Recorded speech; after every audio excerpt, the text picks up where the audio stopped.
அனைவருக்கும் வணக்கம். கல்வியே துணை. பொதுத்தமிழில் அழகு 2 சொல்லகராதி ஓரெழுத்து ஒரு மொழி அப்படிங்கிற ஒரு பகுதி இருக்குது. அதை பற்றி நம்ம இப்போ பார்க்கலாம். இந்த ஓரெழுத்து ஒரு மொழி பற்றி நன்னூலில் பவனந்தி முனிவர் அப்படிங்கிற முனிவர் சொல்லியிருக்கிறாங்க. மொத்தம் 42 ஓரெழுத்து ஒழுமொழிகள் இருக்கிறது.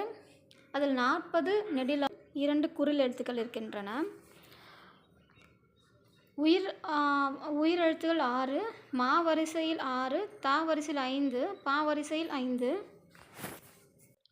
நா வரிசையில் 5, கா வரிசையில் 4, சா வரிசையில் 4, வா வரிசையில் 4, யா வரிசையில் 1, குரில் எழுத்துக்கள் 2.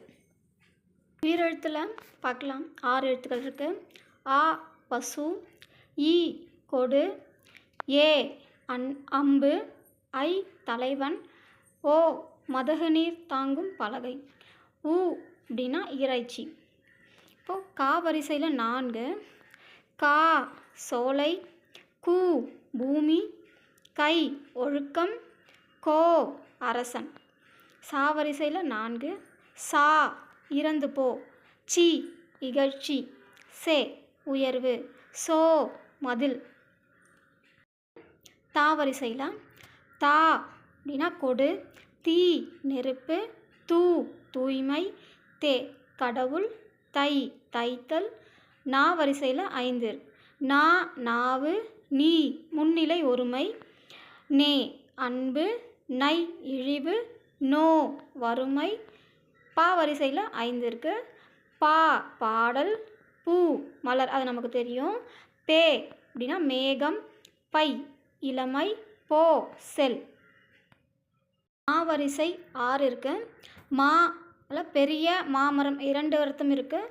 மீ அப்படின்னா மான், மூ மூப்பு, மே அன்பு, மை அஞ்சனம், மோ மோத்தல். யா வரிசை 1 தான் இருக்குது. யா அப்படின்னா அகலம். வா வரிசை 4 எழுத்துக்கள் இருக்குது. வா அழைத்தல், அது நமக்கு தெரியும். வானா கூப்பிடுறது அழைத்தல்.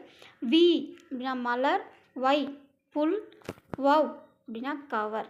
அடுத்து குறில் எழுத்துக்கள் நான் சொன்ன மாதிரி 2 எழுத்துக்கள் இருக்குது. நோ அப்படின்னா நோய், து அப்படின்னா உன். இவ்வளோ தான் 42 ஓரெழுத்து ஒரு மொழிகள் இருக்கின்றன. 42 எழுத்துக்களையுமே நான் பிடிஎஃபாக டிஸ்கிரிப்ஷனில் கொடுக்குறேன். நீங்கள் பிரிண்ட் அவுட் எடுத்து நீங்கள் பயன்படுத்திக்கலாம். நன்றி. மட்டும் இல்லை, வீடியோவை திரும்ப திரும்ப ஒரு 4-5 முறை கேட்டிங்கன்னா மனப்பாடம் ஆயிரும். இதுக்காகன்ட்டு சிரமப்பட தேவையில்லை.